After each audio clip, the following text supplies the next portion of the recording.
This program is for discussion purpose only. Business Plus TV or any of our anchor does not bear any responsibility or liability towards the content.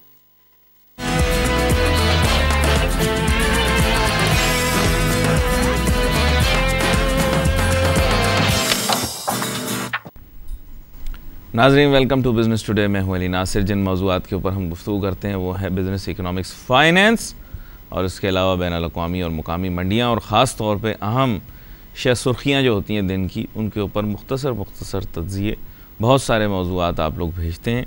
यहाँ पर मेरे साथ आज मेज़बान और मेहमान के किरदार में होंगे जनाब शाहिद जावेद कुरैशी साहब। उनको वेलकम करते हैं शो में। Welcome to the show Shahid साहब। Thank you.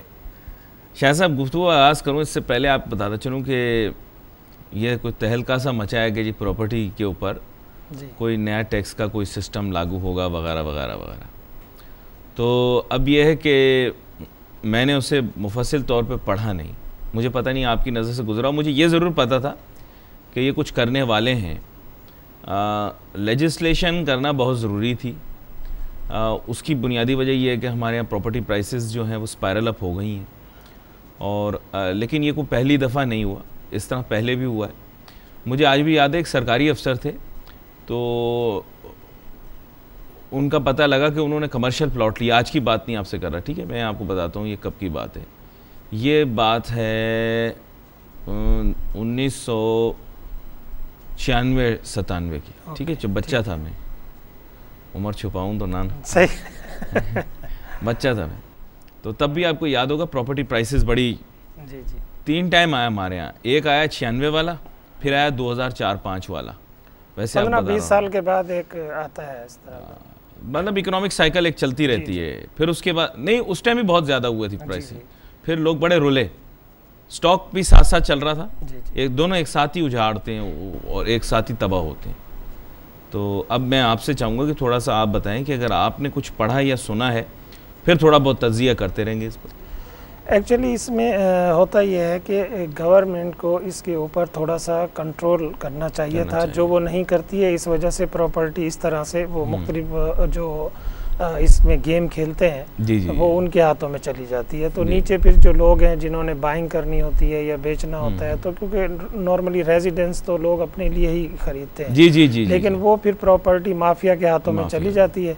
तो उस तरह फिर लोग जो है उसको नहीं वो कर पाते। लेकिन खैर बहरहाल उसमें हम अभी कुछ अर्सा पहले भी बात कर रहे थे कि इनके साथ ब्रोकर्स होते हैं, वो लाखों का लेन देन कैश पे करते हैं और उनके ऊपर कोई टैक्स या कोई उसकी रजिस्ट्रेशन वगैरह नहीं होती, जो प्रॉपर रजिस्टर्ड होते हैं। बिगड़ जाती है उनसे। चलो, लेकिन बात तो करनी है ना हमने। तो उसमें वो फिर वो एक बैलेंस नहीं रहता। तो वो गेम बनाई थी इन्होंने। मैं आपको बताता हूँ गेमें कैसी बनाती हैं। तो गेम बनाते हैं ये, उसके ऊपर ये इस तरह का पैसा लगाते हैं। लेकिन इसके ऊपर अब गवर्नमेंट जो ये कर रही है, इसके क्लेम करेगी इसे, तो मेरा ख्याल है ये थोड़ा सा बेहतर है, इससे चीज़ें थोड़ी सी कंट्रोल में आएंगी। लेकिन ये अब जैसे इंडस्ट्रियल एरिया है, वैसे आप बताऊँ, जैसे आप तो काटी के साहब नायब चेयरमैन भी, साबिक नायब चेयरमैन भी रह चुके हैं। तो क्या है कि कुरंगी के अंदर बड़ा गेम होता था। 2 सेक्टर थे, उनमें लेन देन इसी तरह चलती थी। फिर एक आधा कोई नया सेक्टर अचानक से कहीं से निकल के आ गया, उसमें भी बहुत गेम हुई। मेहरान टाउन में भी गेम होती रही, जो कि 7 मुल्हका इलाका है, वो बहुत चल रही थी, गेम चल रही है ना। तो बेसिकली वो तो इंडस्ट्रियल नहीं था, लेकिन अब वहाँ पर भी लोग जाना शुरू हो गए क्योंकि कुरंगी की निस्बत एक ज़माने में वहाँ पे प्राइसेस कंपेरेटिव थी। और हालत कुछ ऐसी है कुरंगी इंडस्ट्रियल एरिया की कि अगर किसी गोरे या अमेरिकन को ले आएँ तो शायद वो खुदकुशी से हम उसे रोक लेंगे। बाकी वो कहेगा कि यार अगर ये सबसे बड़ा इंडस्ट्रियल एरिया तुम्हारा और उसका ये हाल है, सड़कें टूटी हुई हैं, ताजिर सनत, अब का मुझे नहीं पता, ताजिर सनतकार जो है वो, अब मेरा एक दोस्त था, उसकी भी कुरंगी में फैक्ट्री है। तो मैं पड़ोसी ने मुझसे दूर है थोड़ा, तो मेरी भी पहले, गलत बात मैं नहीं कहूँगा, हमारी भी पहले कुरंगी में था। तो मैंने उससे पूछा यार क्या हुआ, कहता है यार जब मैं गुजरता हूँ ना ऑफिस में, तो हमारे ऑफिस के नज़दीक एक खड्डा है। बोले उस खड्डे के अंदर जब हम जाते हैं तो जो ही हम जाते हैं तो 2 बाइक वाले हमारा इंतज़ार कर रहे होते हैं ऐसे। तो हम इसी में खुश हो जाते हैं कि यार हमें नहीं लेकर गया, मोबाइल ले गया, घड़ी ले गया, ये चाबी ले गया, ये ले गया, हमें नहीं लेकर गया। मैंने कहा यार वाकई में he is a very big businessman. मैं नाम बताऊँगा, आप पहचान जाएंगे ब्रेक के अंदर। बहुत बड़ा बिजनेसमैन है, बहुत बड़ी उसकी टेक्सटाइल की यूनिट है एक्सपोर्ट की। तो उसका काम ही टोटल एक्सपोर्ट का है। मुझे कहने लगा यार अली भाई ये तो हालात है। नहीं एक्चुअली देखें वहाँ पे अगर कोई सही गवर्नमेंट आती है या कोई यहाँ पे लोकल बॉडीज़ की जो भी मिनिस्टर होता है या वो अगर वो इंटरेस्ट ले तो होता है, लेकिन अक्सर हमारी मीटिंग्स होती हैं वो थोड़े बहुत काम तो करा देते हैं, लेकिन उनकी एक्चुअली जो सोच है वो ये होती है कि जी इधर से वोट तो हमें मिलना नहीं है, वोट जहाँ से मिलना है हम ज़्यादा काम उधर कराएंगे, नोट आपसे लेना है वो ज़बरदस्ती ले लेंगे, टैक्स सारा इंडस्ट्रियल एरिया से लेंगे, उसमें जितने टैक्सीज हैं आप काउंट करते जाएं, आप करते जाएं, वो सारे टैक्सीज वहाँ से लेंगे। और डेली इनको तकरीबन 30 मिलियन के करीब जो है वो इनको टैक्स जाता है यहाँ से, सिर्फ एक ही इससे इंडस्ट्रियल एरिया से। मैं कहता हूँ कच्ची बना दो, सीधी तो बनाओ। लेकिन सीधी वो नहीं बना सकते। अच्छा उसमें जैसे आपने बात की बहरान टाउन की, हाँ। वहाँ पे भी अब ज़ाहिर है कॉटेज इंडस्ट्री दूसरी शुरू हो गई, लेकिन उसमें प्रॉब्लम ये थी कि वो उसके अंदर डबल फाइलें 3 फाइलें एक प्लॉट की चल रही थी, वो किसी को पता ही नहीं चलता था कौन सा प्लॉट किसका है। तो इस तरह का जो लोग हैं वो उसमें आके गड़बड़ करते हैं। कुछ लोग प्रॉपर्टी खरीद के रख लेते हैं, इंडस्ट्री लगाते नहीं है, फिर उसको वो डबल दामों में बेचते हैं, तो वो ज्यादा नुकसानदेह बिजनेस कम्युनिटी के लिए। इसके बाद एक और गेम हुआ, आपको बता, एक और गेम हुआ, बड़ा पसंदीदा गेम हुआ, वो हुआ पोर्ट कासिम। ना बिजली ना पानी, कुछ समझ नहीं आई दिल भर जानी कि ये क्या गेम हो रहा है, समझ में नहीं। मैं सच आपको बता रहा हूँ, मैं सोच रहा हूँ कि अच्छा मुझे पोर्ट कासिम भी जाना पड़ता था, मुलाजमत मेरी थी एक ज़माने में, तो वो मुझे मजबूरी में वहाँ ले जाती थी। तो मैं जाऊँ, मैं कहूँ ये जंगल बेआबान हैं, यूटिलिटी सर्विसेज भी पूरी नहीं है। मैं आज का मुझे पता नहीं, ठीक है, आज भी नहीं होंगी। काफ़ी लोगों ने जो पोर्ट कासिम में काम करते हैं बताते हैं।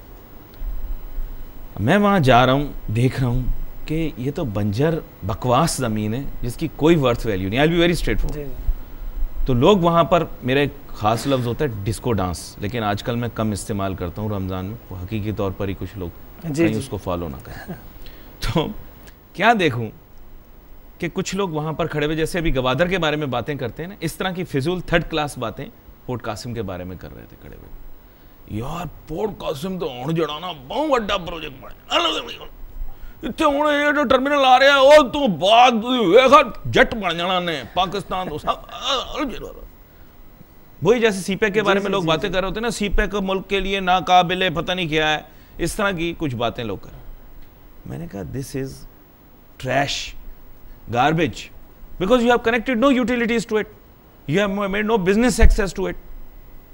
और यार तुसी साढ़े क्लब चलो सी तुसी चाह पिलाने नहीं मिलना। मैं कहा यार अच्छा ठीक है, ओके चले, वो अपने क्लब ले जाएं, गोल्फ कोर्स में ले जाएं, भाई शहजादी जहाँ इंडस्ट्री लगानी है उसकी बात करें। देखिए गोल्फ ग्राउंड जो है फोकस मुझे समझ में नहीं आता कि क्या है। ग्राउंड तो उन्होंने डेवलप कर दिया, तो इसलिए लोग गोल्फ खेलने जाते हैं। इंडस्ट्रियल एरिया को अगर आप डेवलप करेंगे, देखिए जब आप अनाउंस करें, I am talking about government, कि जब आप अनाउंस करते हैं कोई इंडस्ट्रियल एरिया, तो उसके लिए पहले इंफ्रास्ट्रक्चर पहले उसका बनाना चाहिए, उसके रोड्स बनाने चाहिए, उसमें यूटिलिटी सारी होनी चाहिए, उसमें इलेक्ट्रिसिटी और ये सारा वाटर और ये सारा, अब पूछें जिन्होंने गेम खेला है, बेचारों ने लड़ के वो सारा कराया, लेकिन आहिस्ता आहिस्ता इंडस्ट्री वहाँ पे अब जाना शुरू हुई है। लेकिन पिछले 10 साल में प्रॉपर्टी में लगाया, रुल गए। अच्छा जिन्होंने वहाँ पे अब इंडस्ट्री, कुरंगी का फिर भी बुरा हाल नहीं होता प्रॉपर्टी में, मेरा ख्याल है प्रॉपर्टी प्राइसेस में बुरा हाल नहीं होता जी। मैं सुना वो एक स्टेबल रहती हैं, थोड़ी बढ़ भी जाती हैं, थोड़ी कम भी हो जाती हैं। अब एक हमारे अजीज हैं, स्टेबल का पता नहीं है, मैं आपको रियल वाकया बताता हूँ।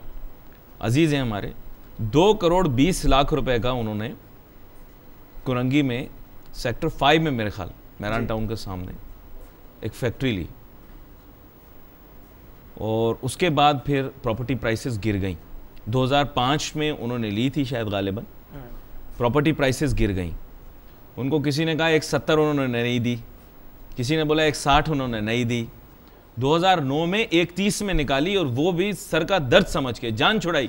देखिए ये हाल हुआ प्रॉपर्टी का। उसकी एक्चुअली वजह क्या होती है कि जो मैंने आपको जैसे बताया ना कि उसमें माफिया घुस जाता है, वो बड़ी बड़ी प्रॉपर्टियां खरीद लेता है और महंगे दामों में उनको बेचता है, और उसी के लिए वो मार्केट बनाता रहता है। वो जैसे ही महंगी हुई वो सारी प्रॉपर्टी बेच के निकल जाता है। जब वो निकल जाते हैं तो दूसरे लोग कैसे खरीदेंगे उतनी, वो ज़ाहिर है एक जो उनकी रेंज होगी या जो मार्केट वो ठुस हो जाता है। इसी तरह ये रेजिडेंशियल प्रॉपर्टी में भी यही होता है, इसमें माफिया घुसता है। वो जो आपको बूम नजर आता है वो एक माफिया इसमें आके इन्वेस्ट करता है। अच्छा आपको मजे की बात बताऊं, क्या हुआ 2004-5 में सो का मुशर्रफ का दौर, बहुत ही वंडरफुल, ये डरता हुआ था मैं कैसे नहीं हूँ, उसका दौर आया, ठीक है। 2005 में प्रॉपर्टी वैल्यू इतनी बढ़ गई, तब भी ये लोग जो प्रोपोनेंट्स हैं 2.5 करोड़ रुपए का 500 गज का घर हो गया। तब की बात कर रहा हूँ सर, आज की बात नहीं कर रहा हूँ, बहुत बड़ी बात थी। 2.5 करोड़ रुपए, 70 लाख रुपए का 500 गज का घर मिला करता था। कराची डिफेंस की बात करूँ, अभी लाहौर डिफेंस की भी बात करूंगा।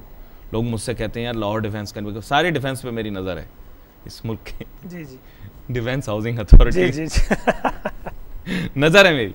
तो मैंने कहा कि वहाँ पहुँचे तो जनाबे वाला 70 लाख का घर इन मंथ्स 2.5 करोड़ का और बेचने वाला राजी नहीं कि मैं घर बेचूं, बोला अभी हमने रोका हुआ और आगे जाएगा।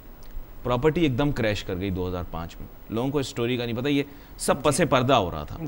जब प्रॉपर्टी कोलैप्स की, यकीन करें यही सेशन आपको बताऊंगा 2009 के अंदर, एक ब्रोकर का मुझे टेलीफोन आया, हमारे अजीज़ भी हैं, उन्होंने कहा 500 गज का घर है मेन खयाबाने, आगे खयाबान का नाम नहीं बताऊंगा, मेन खयाबाने फलां पे, आप तशरीफ़ लें, 1.5 का दिला देता हूँ, मेन रोड पर। ऐसे ही था फेज़ 1 में भी, मैं आपको फेज़ 1 का फेज़ 1 का बताएं, वहाँ पे भी प्रॉपर्टी जो है 1000 गज का प्लॉट जो है वो 170 160 पे आ गया, क्योंकि वहाँ तो तोड़ना पड़ता है ना आपको नया बनाने के लिए। तो नहीं वो घर बना हुआ पुराना बना हुआ वो 170 पे आ गया था, लेकिन वही अब जो है वो एकदम 5-6 और 1000 गज का जो है वो 10 से करीब चला गया। नहीं, लेकिन अब ये बहुत सारे हमारे नाजरीन बोलते हैं कि 12 और 17। देखिए असल में बात ये कि ब्रोकर जब भी आपको मिलेगा ना, वो आपके साथ उसी तरह जैसे स्टॉक एक्सचेंज का ब्रोकर आता है ना, उसका बिहेवियर वही होगा। पहले तो उसके जोड़ उसके काबू में नहीं होंगे। जी बिल्कुल ठीक है ना, जोड़ उसके काबू में नहीं होंगे। वो जो रात को करने की चीज़ें वो दिन में उससे निकल रही होंगी।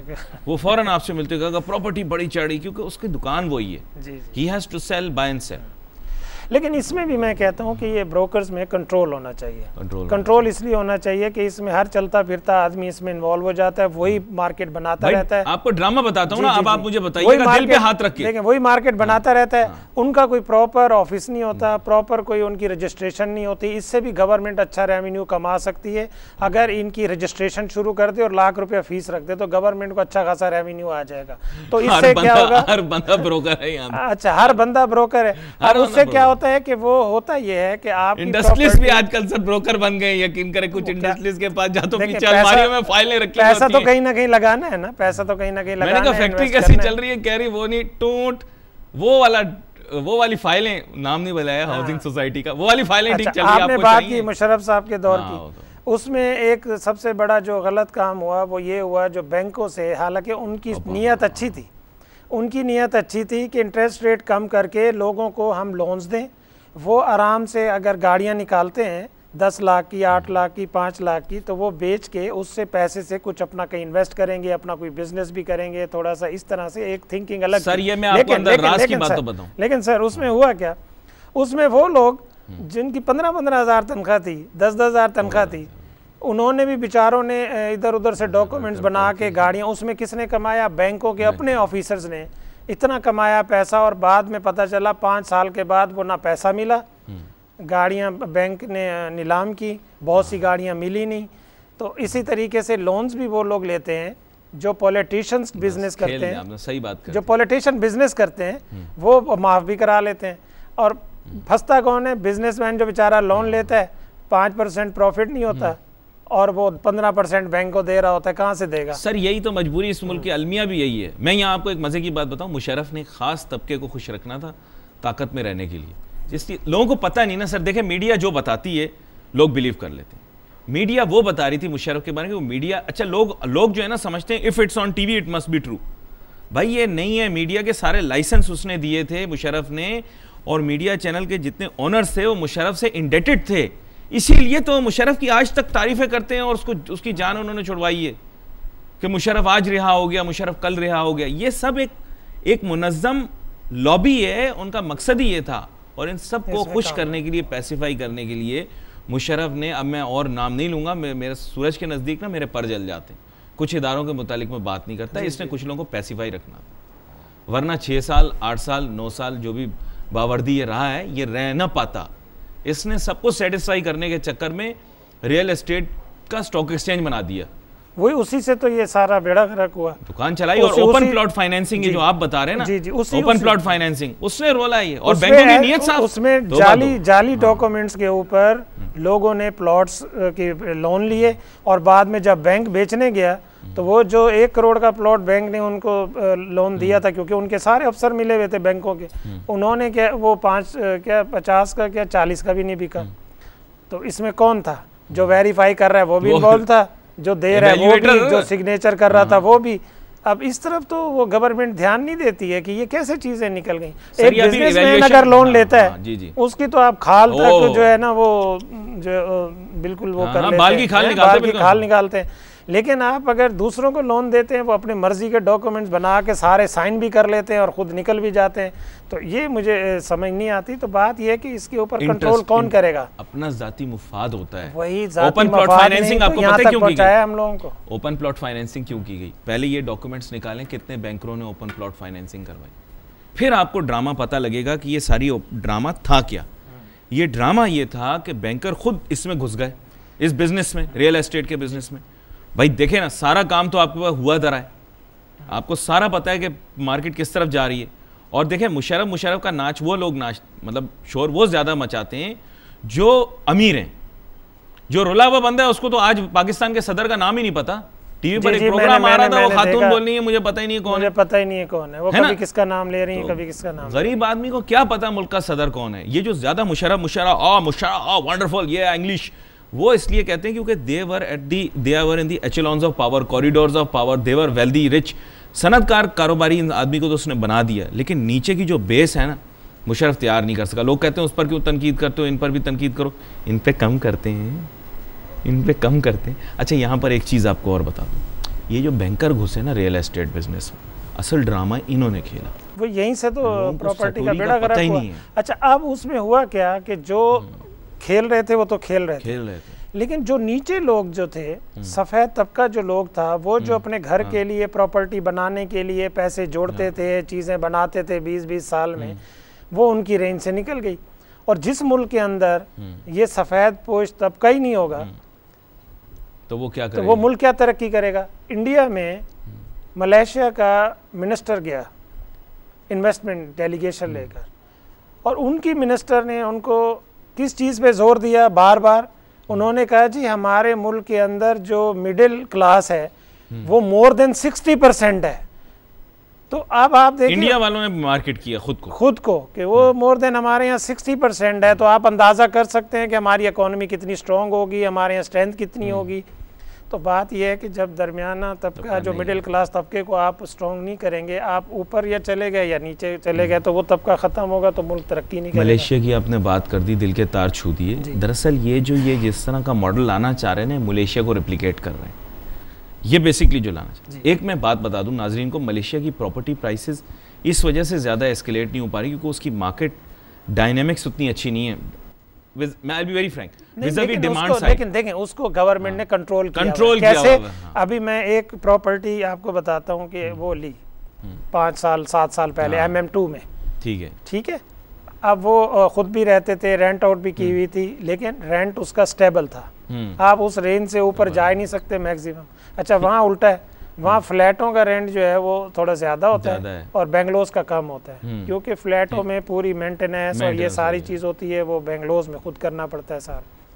लेकिन आप देखें कि अभी वही वहाँ पे होती है, आप ये बोलें वहाँ पे होती है, हमारे लोगों को समझ नहीं आएगी मेंटेनेंस क्या है, वहाँ होती है। अच्छा, वहाँ क्या है, अब उन्होंने देखा कि उनकी इकोनॉमी नीचे जा रही है, कोई भी वजूहात रही, मैं उसमें नहीं जाता, कोई भी वजूहात है, उनकी इकोनॉमी नीचे जा रही है। अब उन्होंने क्या किया है कि उन्होंने कहा जी पहले जैसे 6 लाख रिंगेट का एक अपार्टमेंट किसी ने ले लिया, अब उन्होंने क्या किया है कि जी अपनी मुल्क की इकोनॉमी को स्ट्रॉन्ग करने के लिए, देखिए पॉलिसी है ना, उन्होंने कहा जी फॉरेनर कोई भी 1 मिलियन रिंगेट से नीचे यहाँ प्रॉपर्टी खरीद ही नहीं सकता। तो अब आप 1 मिलियन रिंगेट या उसकी इक्विवेलेंट डॉलर्स लाएं और प्रॉपर्टी लें। तो उससे क्या हुआ, उन्होंने नीचे का जो तबका था उसको कंट्रोल कर लिया कि उन जो वो प्रॉपर्टी है अगर बाहर के लोग खरीदना शुरू कर देंगे तो वो तो फिर नहीं खरीद सकते हमारे लोग, तो उससे और हमारे मुल्क के अंदर खराबियां पैदा होंगी। तो उन्होंने एक स्लैब बना दिया कि VIP प्रॉपर्टी, मतलब 1 मिलियन से नीचे की प्रॉपर्टी वो नहीं ले सकता। तो 1 मिलियन रिंगेट काफी डिप्रिशिएट किया है, जी तकरीबन 24-25 हो गया दोबारा से। जी जी, जो इसकी पहले वाली सत्ता थी, वरना तो बीच में। अच्छा, इसी तरीके से आप देखें डिसीजन ऐसे होते हैं कि उन्होंने पार्लियामेंट में भेजा, कोई चच्चा मामू भतीजे वाला काम नहीं था यूके का, वहाँ उन्होंने वोटिंग कराई, उनके प्राइम मिनिस्टर ने वहीं अनाउंस कर दिया कि जी हम यूरोपीय यूनियन से अलग हो रहे हैं और मैं इस महीने में रिज़ाइन कर दूंगा। तो यहाँ पे ये चीज़ें हैं नहीं है ना, तो उसके लिए सिस्टम बनाना पड़ता है। लेकिन आपको एक मलेशिया की प्रॉपर्टीज़ के बारे में एक बात बताऊँ, इंफ्रास्ट्रक्चरल डेवलपमेंट वहाँ पे लाजमी। दुबई लोग बोलते हैं दुबई की प्रॉपर्टी बहुत बढ़ गई, दुबई के अंदर इंफ्रास्ट्रक्चरल मौजूद है। अच्छा, मैं एक बहुत रईस आदमी पाकिस्तान के, उन्होंने बहुत बड़ा अपना घर बनाया हुआ वहाँ पे, बहुत बड़े बिजनेसमैन है, ठीक है, तो नाम नहीं मैं लूँगा, वैसे आप जानते होंगे, थोड़ा वैसे भी मेरे पर जल जाते हैं उनका नाम लेते हुए। तो उनके घर में गया तो मैंने कहा ये घर आपका बड़ा खूबसूरत है, तो कहने लगे कि हाँ मैंने बड़ा महंगा लिया है। तो तकरीबन तब आपको बता रहा हूँ कि तब करोड़ों रुपए का था ये, 2 मिलियन उन्होंने मुझे बताया कि तकरीबन 2 मिलियन बोला या 20 मिलियन वो क्या कहते हैं UAE दिरहम बोले हो। तो मैंने बोला अच्छा भाई बड़ा खूबसूरत है, वाकई में बहुत रिच लोग थे, घर के बाहर लैम्बोर्गिनी भी खड़ी हुई थी, पाकिस्तान के अमीर तरीन अफराद के अंदर उनका नाम आता है।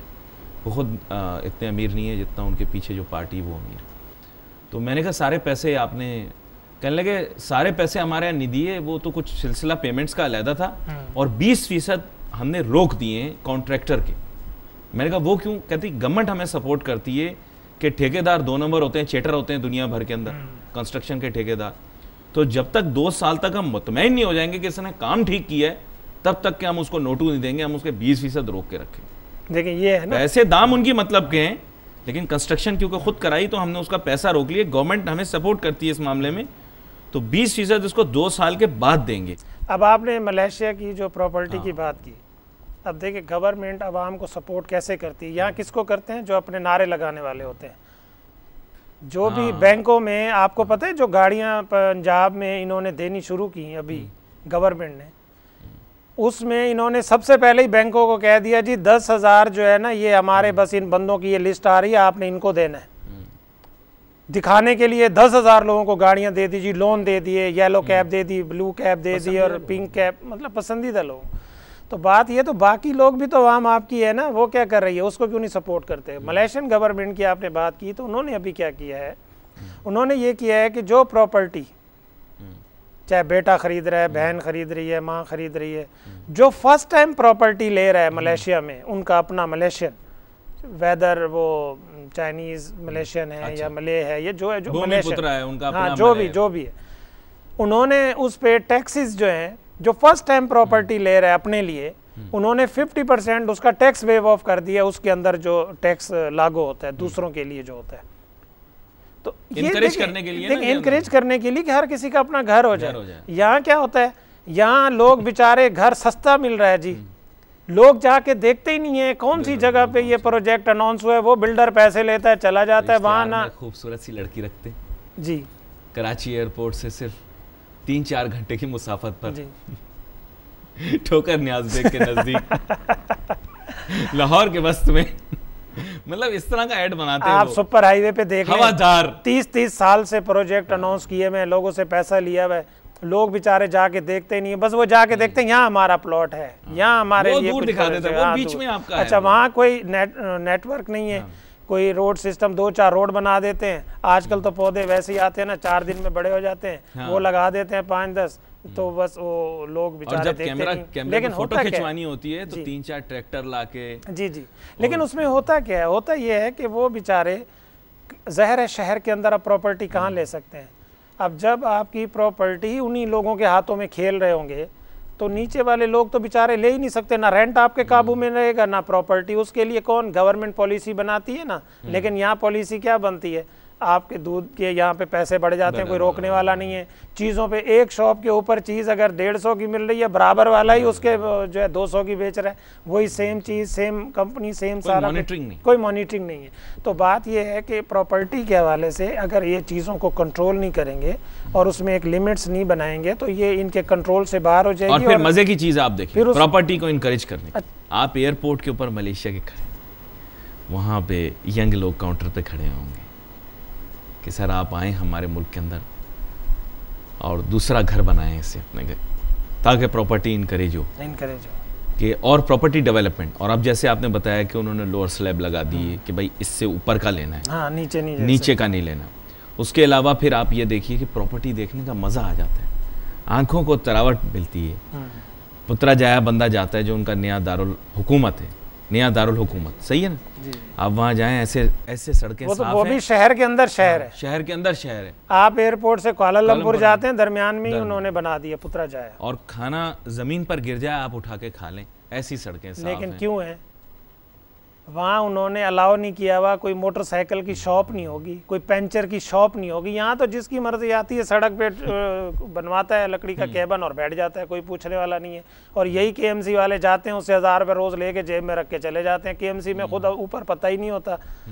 अब इसी तरह आपका शहर की सड़कें खराब होती, एनवायरनमेंट खराब होता है। जब आप प्रॉपर प्रोजेक्ट सही रखा हुआ, मैं आपको बताऊं। अच्छा ये भी है कि अब आप उनके प्रॉपर्टी या डेवलपमेंट प्रोजेक्ट्स के ऊपर जाएं जी, तो अच्छा प्रॉपर्टी डेवलपमेंट जो होती है सिर्फ रेजिडेंशियल तक महदूद नहीं होती। अब जैसे आप उनका गंतिंग है, जैसे हमारे यहाँ जेंटिंग आइलैंड, हाईलैंड कहते हैं, आइलैंड नहीं है नाज़रीन, हाईलैंड है। हाईलैंड मतलब जस्ट लाइक आवर मरी, हमारे मरी जैसा नहीं है प्यारा, हमारा मरी ज्यादा खूबसूरत है। नहीं हमारे यहाँ तो खैर वो बात नहीं है, लेकिन वहाँ के लिहाज से वो बेहतर है। आप खड़े होते हैं तो बादल भी आपके साथ आ रहे हैं और थोड़ी सी डेवलप करती है।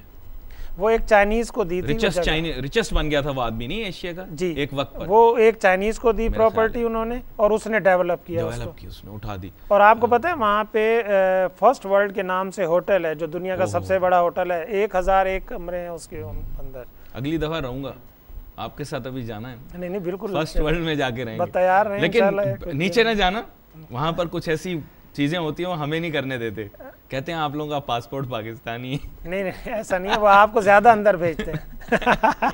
लेकिन ये कि थीम पार्क भी बनाए, देखें लेकिन थीम पार्क बनाया जैसे देखें डिज्नी है, अब वहाँ फैमिली के लिए बहुत अच्छा है, वो डेवलपर हैं वो लोग। अच्छा, लेकिन उन्होंने एक चीज वहाँ पे क्या की है, यहाँ पे तो है ना जिसका दाव जहाँ चलता है वहीं अपना काम करता है। वहाँ उन्होंने ये किया है कि 30 रिंगेट रखे हैं उन्होंने, आपके हाथ में बेल्ट बांध। अब ये नहीं है कि आप हर झूले के जाके या हर राइड के ऊपर जाके आप 30 रिंगेट देते रहे, 30 रिंगेट वो कमाते रहे। यहाँ यही होता है, 30 रिंगेट वो देंगे एक 1 पर्सन, वो जितनी मर्जी राइड करे, जितने मर्जी वो गाड़ी ड्राइव करे, जितना 2 फेरे ले ले, 3 ले ले, हाँ जितना चंद कुछ ऐसी चीजें होती हैं जिसके लिए एडिशनल देना पड़ जाए, वरना वो एक टिकट होता है। मैं 2 मरतबा जा चुका हूँ, मुझे बड़ा मजा आता है। जी बहुत अच्छा, और बच्चों की जो होती है फैमिली के लिए बहुत अच्छा है, लेकिन अभी बंद है, वो डेवलप कर रहे हैं उसको, डेवलप कर रहे हैं। I think now it would be complete जी, maybe by 2017 maybe 2016 and जी वो कंप्लीट होगा। लेकिन ये कि मैं आपको बता रहा हूँ यही प्रॉपर्टी आइलैंड है, और उन्होंने एक और भी हाईलैंड बनाया है जहाँ पे मेरे ख्याल मुझे मेरे जहन से नाम निकल रहा है उसका, मैक्रून के कुछ ऐसा नाम है, जहन से निकल गया। एक और भी उनके पहाड़ी इलाका जो है। लेकिन ये कि ये लेकिन प्रॉपर्टी देखने का मज़ा आता है। बिल्डिंग को आप देखते हैं, 3 रंग की बिल्डिंग होती है, खूबसूरत अपार्टमेंट नए बने हुए हों तो बिल्कुल साफ सुथरे लगते हैं। उनका रहने का भी अंदाज थोड़ा हमसे मिलता जुलता है, लेकिन साफ सुथरे लोग हैं। साफ सुथरे लोगों का अपना भी तो है ना, लोग खुद भी तो साफ सुथरे हैं, ऊपर से थैलियां तो नहीं फेंकते या पान तो नहीं फेंकते ना, साफ सुथरे लोग हैं। हमारे मले भाई जो हैं वो बड़े साफ सुथरे और बड़ा बहुत साफ सुथरे लोग हैं, और जहाँ भी रहते हैं साफ सफाई सुथराई से, गरीब भी हैं तो वहाँ पर भी सफाई सुथराई से रहते हैं। आपका बहुत शुक्रिया शाहिद जावेद कुरैशी साहब। हमने प्रॉपर्टी का मौजू डिस्कस तो किया नाज़रीन, जब ये कानून दरअसल मेरी नज़रों से मुकम्मल तौर पे गुजर जाएगा कि इसमें क्या क्या चीज़ें हैं और क्या क्या लागू हो सकता, फिर ही मैं आप लोगों को बता सकूँगा। प्रॉपर्टी मार्केट एक दिन के अंदर, देखिए पीर साहब पिंडी वाली सरकार जब तक नहीं चाहेंगे कि प्रॉपर्टी की कीमतें गिरें, उस दिन तक प्रॉपर्टी की कीमतें, समझ जाओ किसकी बात कर रहा हूँ, समझ जाओ। उन्होंने पड़ाव डाला है आजकल कराची में, तो आप समझ जाएं। आपका बहुत शुक्रिया जनाब शाहिद जावेद कुरैशी साहब, आप शो में शामिल हुए। नाजरीन आज के प्रोग्राम का ख़त्म हुआ चाहता है। सोशल मीडिया के ऊपर हम बहुत ज़्यादा मुतहरिक हैं, आप अपने पैगामात हमें ज़रूर भेजा करें, वक्तन फ़वक्तन हमारे पते आते रहते हैं। अली नासिर आपका खादिम भी सोशल मीडिया पर बहुत ज़्यादा मुतहरिक है, गूगल पर ढूंढिएगा, फिर मिलूंगा अली नासिर बिज़नेस प्लस। अली नासिर को, शाहिद जावेद कुरैशी और हमारी पूरी टीम को इजाज़त दीजिए। अल्लाह हाफिज़।